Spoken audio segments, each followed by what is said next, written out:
Is a midlife crisis a myth?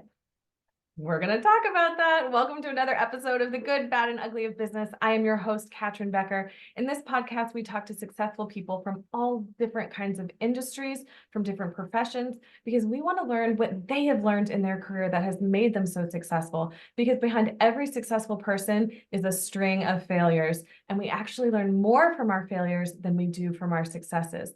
So let's learn about their failures so that we can either avoid them completely or we can fail faster through them. I'm really excited for this guest. She and I just met, but we already had such a great conversation and so many parallels in our lives and journeys. She is a holistic career coach, Reiki master. She's created an Oracle deck. And if you don't know what that is, we're going to talk about it. Lynn Mull, welcome to the show. Thank you so much. I know. How fun is it to get into the nitty-gritty of, failing and like you said, it's the good, the bad, the ugly. And I love it because that's where the juice is. Let's get It, there. it is. And you and I discussed, we both have kids around the same age. And I know for my kids that they have grown up in a world where Instagram, even though they don't have accounts, they still know of this thing. And everything is always so perfect on social media that when my son fails, he struggles and he doesn't know how to work through things. And it's like, buddy, that is part of the process. We got to learn through this. Totally. I learned in coaching years ago, one of the instructors said, instead of saying the word fail, it's from all I learn. And I love that because Mm. we have these bumps in the road, and same thing with the kids, things that I work with my two girls on. It's the same things I coach my adult clients. Sometimes it's the simple stuff we forget. It's like, you know what? I didn't do great on that test. Well, what did we do? Were we distracted? Were we this? Were we that? Or I don't like my teacher. Guess what? You don't get to pick your boss. You don't Right. get to pick, who you sit next to at work all the time. Like it's not this perfectly aligned situation. You still have to figure out how to work around it, through it, or the famous elementary school group project. There's Mm. always lots of juice in there too. Well, I mean, there's juice in all levels. And as I started, we talked about the midlife crisis myth. You and I are both in our 40s. I remember, as we discussed earlier, of the over the 40, when you turn 40, it's the over the hill party and everything's Right. black and it's like life is over for you. I feel like my life is just beginning. It's really getting good and hitting strides. So, what is kind of midlife mean to you, and what does midlife crisis mean to you? I really think that it is a call to clarity. I don't think it has to be a crisis. I do think our bodies start to change. We notice maybe going up the stairs, a knee. I know I sneezed last week and my back hurt. It's like we notice things maybe. And so we start to pay attention to different things in 40 plus, or some people describe it as if they've had kids. Midlife doesn't have to necessarily be an age, but we move into this, like we said, social media, or our parents are reminding us that they had this midlife crisis. And you think of the guy buying the Porsche Yeah. and selling all of his furniture and living in a bachelor pad or whatever those movies are about. But in reality, I think it's like, hey, I have experience. I've lived a huge chunk of my life, probably had some major milestones that were both good and bad. And now I'm very much more clear on what I want, what I need, and how to set boundaries to take care of myself. Now, I'm not perfect, even as I've studied this subject and interviewed people on midlife, but I think it's the ability to assess with a really zoomed out approach. Hmm. Instead of like in our 20s, for example, I know I was like in it. I was like, oh, I can't believe that girl was late to brunch, or I can't believe that person said that to me at work. Like we're really in the micro, the details. And at 40, you're like, well, or midlife, how do I move forward knowing what I know now? We've got that whole encyclopedia building us up. But I don't want people to get bummed out about it because we do have this experience. Hmm. I always think of it as like, and it's this isn't the best visual example because it's not exactly the intent I mean, but do you remember in Ghostbusters when the first one, when Rick Moranis' character and Sigourney Weaver's character turn into those like awful dog creatures at the end? Right. Right? So I envision like all of the expectations and Mm, stories and beliefs and other crap that people pile on us is like the outer part. And midlife is like us breaking out of it and kind yeah, of, when they have yeah, when they come out at the end and there's exactly, it's like this breaking. And so I feel like that's where the crisis comes from is people feel like it's part of them is breaking, but it's really the parts of them that aren't mm, us breaking away.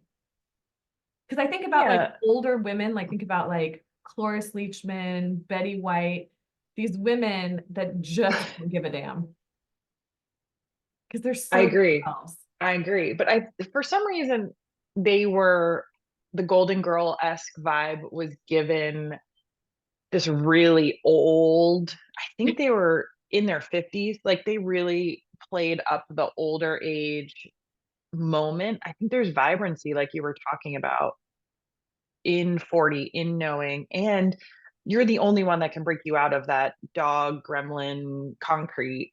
Yes, there's some help along the way, or you can touch base with someone to get help. But it's like, who the hell am I? Mm.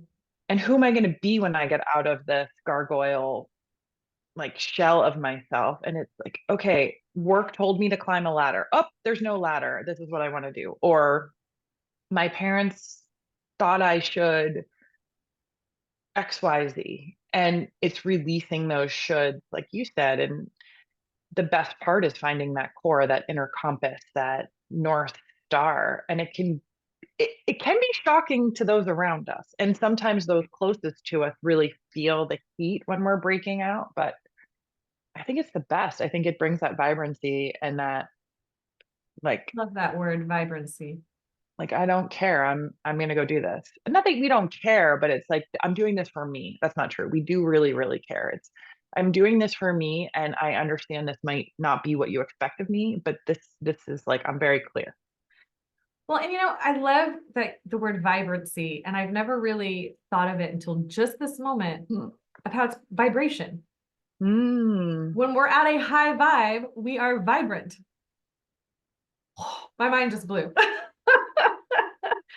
Oh, and that ties in to how you now do Reiki and have really understand more the energy that's moving within us, through us, connecting us all.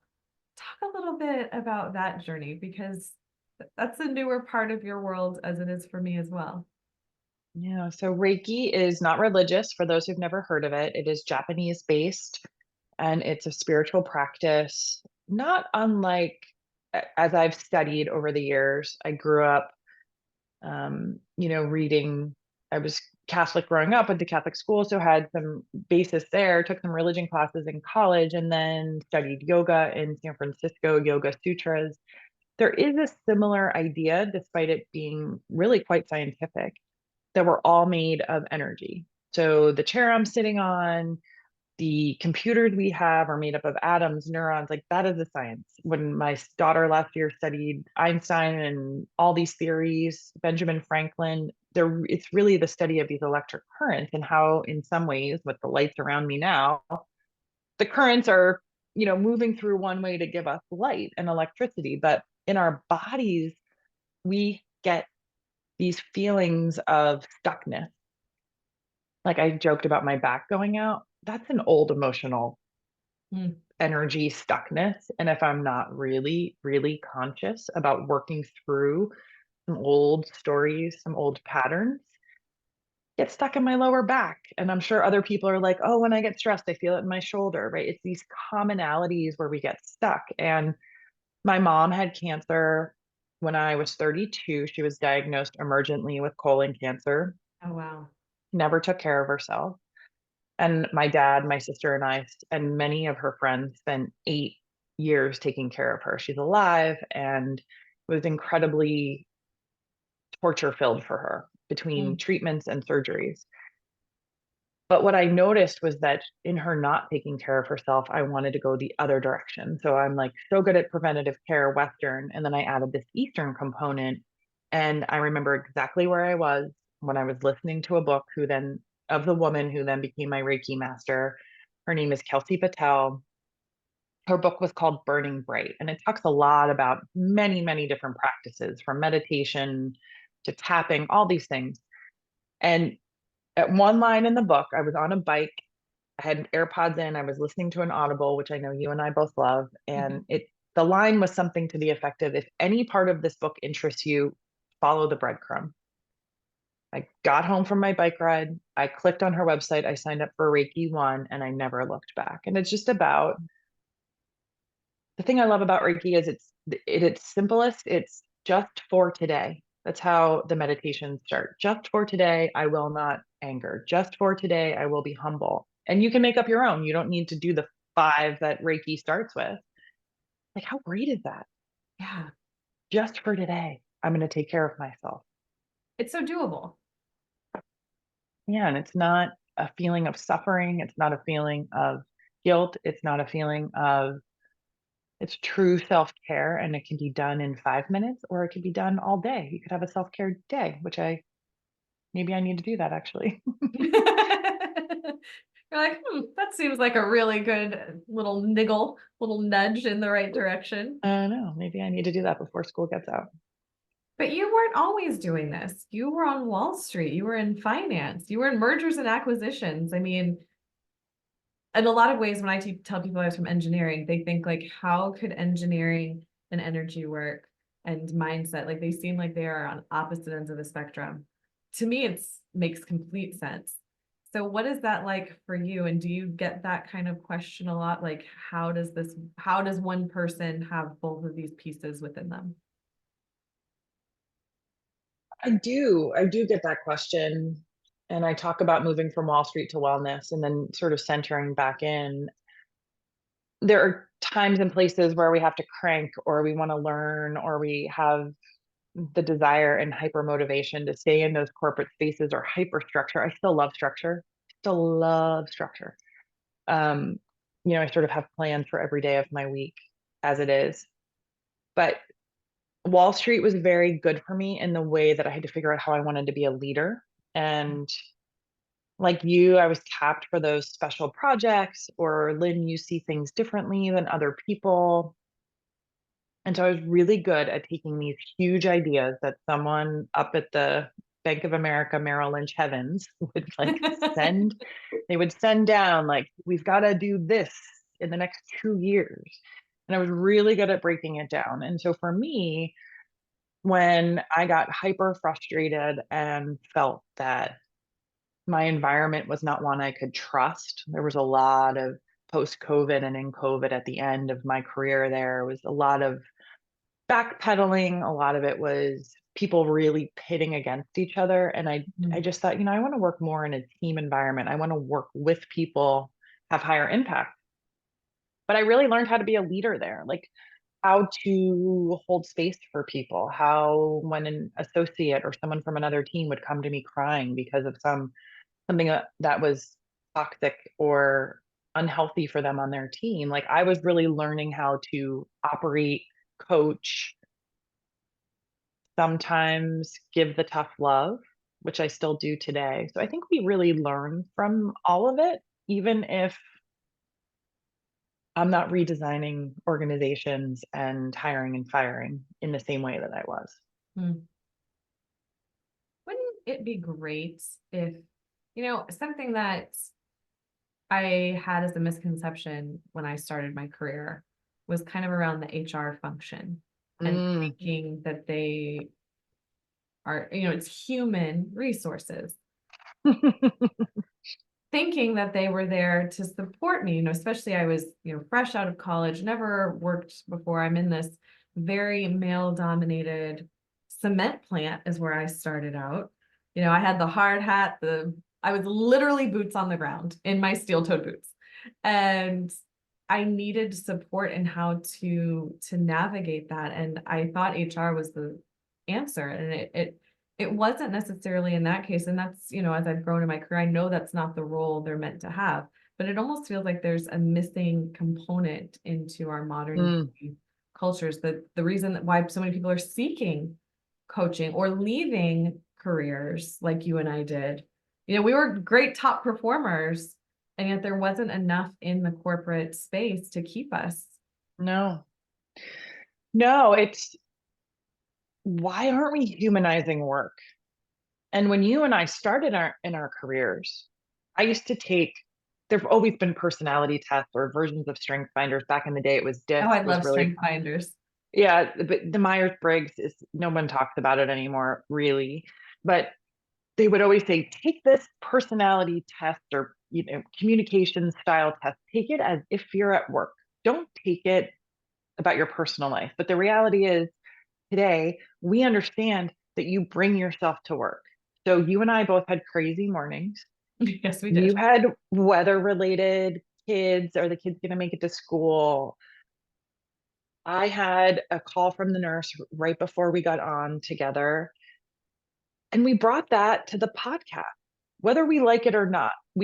You and I settled in and we had an intentional moment, but not all work is like that. Like, not all work is like, let's breathe for 5 minutes before we go into this meeting. So, how do we allow the human being who had a crappy morning or an unsettled, crazy morning to show up and check in with each other? I do think there's room for HR to have a little more compassion there, but I think that's what you and I bring. It's like, how do we help people show up as themselves and still be successful in a workplace? Or how do we help them shed that layer? Like, I think of a snake, all these snakes are out and about in the spring. It's like, how do we let them shed that skin so when they show up at home, they're not bringing all of it, Yeah, even if they have to operate in a hospital system, operate at a plant, operate in a very suit dominated environment. I wish it was more human. And that's why that's sort of my mission, right? It's like, I'm going to show up, I'm going to lead as a human. It takes more time. That's the reality. It takes more time to slow down, or people think it takes more time. I think it's healthier for retention. for sure. For sure. And, my husband and I are rewatching the series Ted Lasso. I don't Oh, know if you watched that one. It's got so many great human points to it. And there's a point in season two, I think, or season three, I'm not sure, but where the main character, Ted Lasso, has a panic attack and it comes out in the news. And as everyone's hearing about it, they're saying like, oh, he's not fit to do this because he's has this other struggle that has nothing to do with what his skills are at work. And there's this, it's set in London, in England, and this older man comes up and he goes, well, thank goodness my father didn't have a panic attack on the beaches of Normandy, or we'd all be speaking German.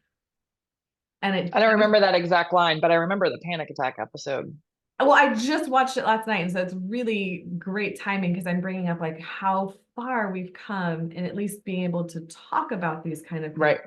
and understand that we're all people. So just to acknowledge, like, we have made some strides, but also in the same breath, we're still not done yet. We're still in the middle of the ride. And I think you can do it by, I don't know about you, but well, I know this about you, even though we've just met, is like, I don't like small talk. And yes, sometimes you have to talk about the weather. Yes, of course. But I don't ask really, how are you today? Unless I'm talking to perhaps complete stranger in the grocery store line. But it's like, if I know you and I interact with you, especially a coworker that you talk to 12 times a day or emailing, it's like, hey, how was that soccer game for your kid this weekend? Or you were replanting your garden. Is there anything that's like really raging? My mint overtook that weed. It's a weed, and having this dialogue where you actually connect, it's so much better because we are lonely, this loneliness crisis. I got a recommendation to join. Are you lonely? Join our group of an author I follow. She's a psychologist.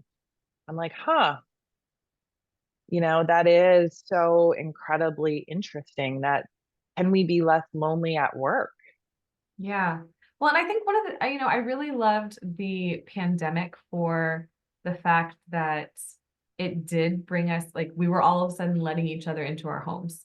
Now we're on video calls at work. We now know that someone's got kids or dogs or birds, all these different things about each other that we didn't realize Right. before. And right? I actually felt in such a moment of isolation when we were in lockdown, I felt more connected to my coworkers. Right. And you knew that the inside of their house or their apartment, or Yeah. you knew. Yeah. I could see how their house was decorated, or, a family member walking by, like all of that kind of stuff. And I think that was a really nice moment that we all were able to experience that. And I know a lot of places have gone back to being in the offices now, but there's still ways to connect that and bring that back in, I think. I think that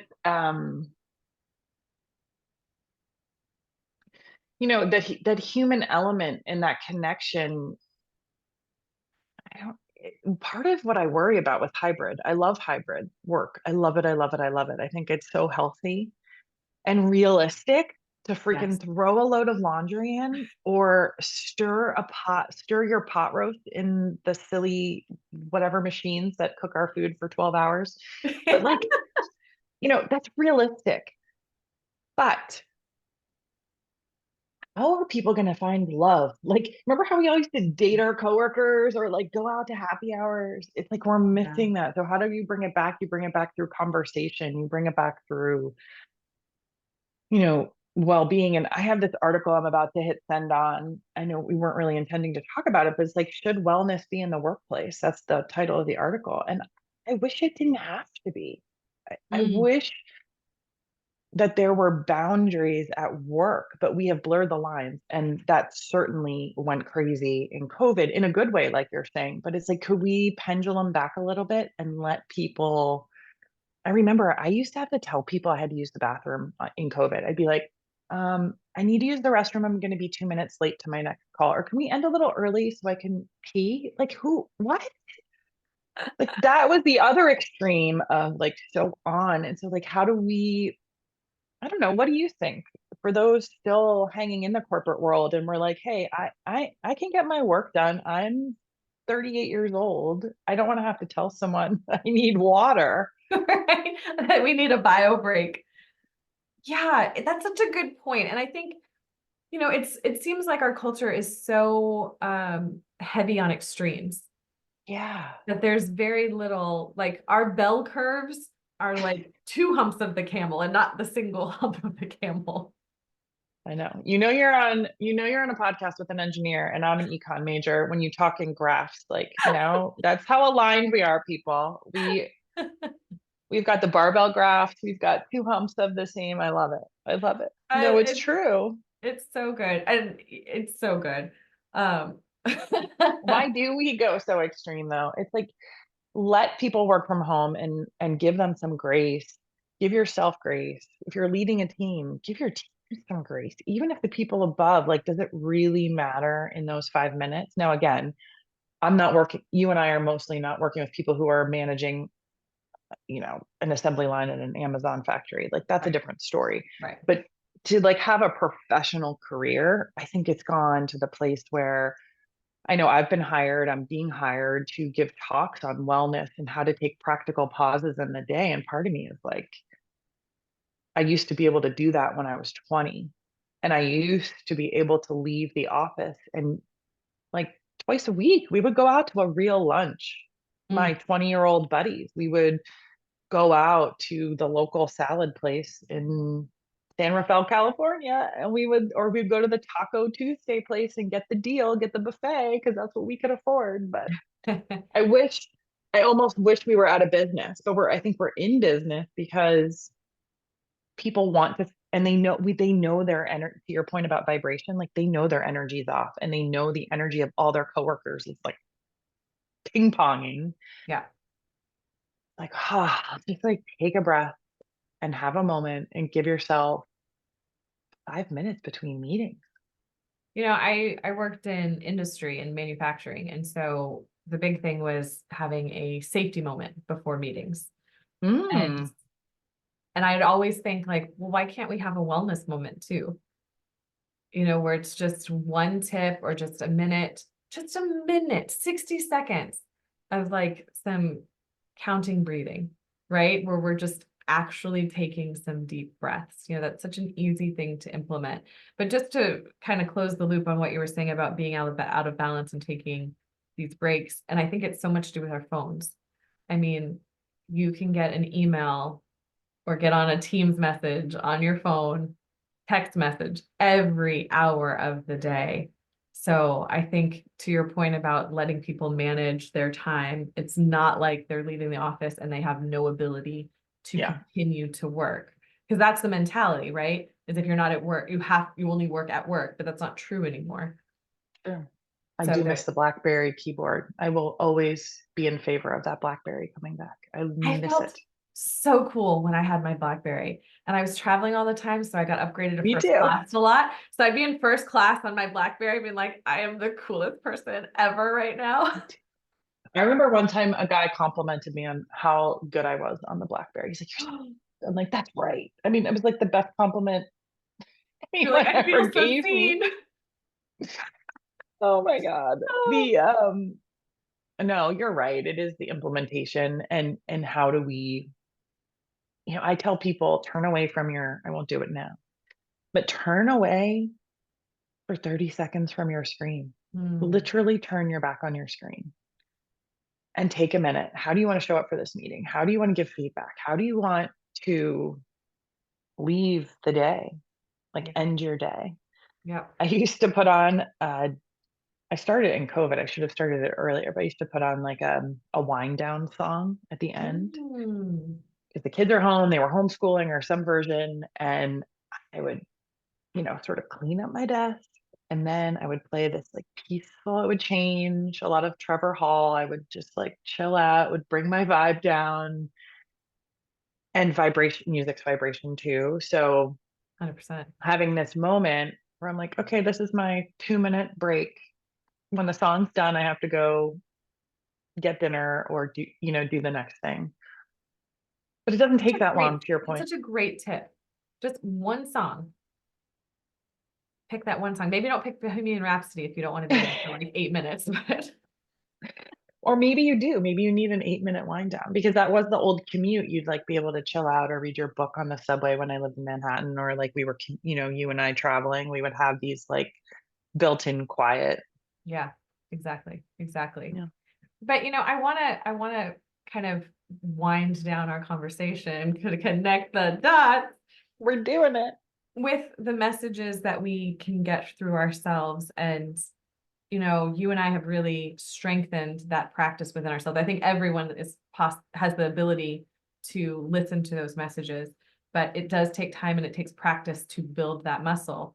But you've created something that can really help people do that while they're learning those skills. So I'd love you to go more into about the Oracle deck and kind of what that is and how people to use it and kind of break it down for people that it's such a great tool that we can add to our toolbox.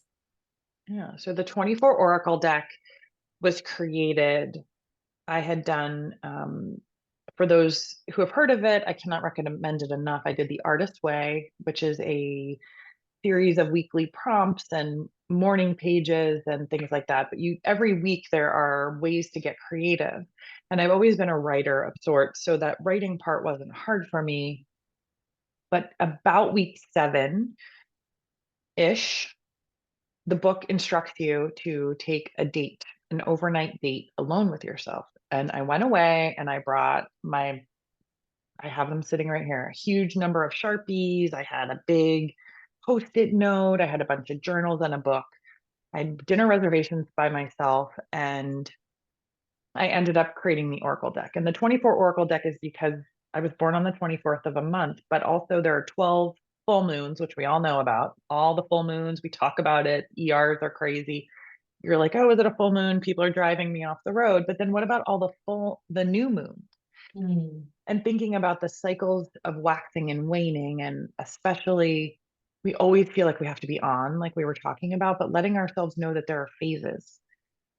And so there are very, very, very simple designs on each of the cards. It is not tarot, it is not future facing, it is not fortune telling. An oracle deck has no rules. And all I would say to people is if you need an anchor, and our mind swirls. We're thinking about grocery lists, or we're thinking about a multitude of things, our kids. If, we're thinking about later this evening or this weekend, things happening, it's like, how do you find clarity within yourself? You stop. But if you can't even have a moment where you want to breathe or sit there with your palms facing up, pull an oracle card. And the oracle card is really to anchor you in a thought or a word, or forget all of it and just look at the image and create this moment of peace. And I wrote 100-page little booklet to go with it. So if you feel like you want a few more prompts, or you want a few more ideas on how to use an oracle deck, it's there for you. I will give all of the listeners a discount code to put in the notes, in the show Oh, notes, fantastic. for 10% off. And also, you and I came from very regulated worlds, very a lot of rules. And Oracle deck, the best thing, no rules. You can do whatever. You can pull one once a month. You could pull one every day. You could pull one 5 times a day. There are no rules. And I love that, because whether it's my deck or someone else's, it's a way to have a moment. So that I have had an experience where I've taken Oracle cards and put them in my purse and been like, I've had a really hard week. We all have.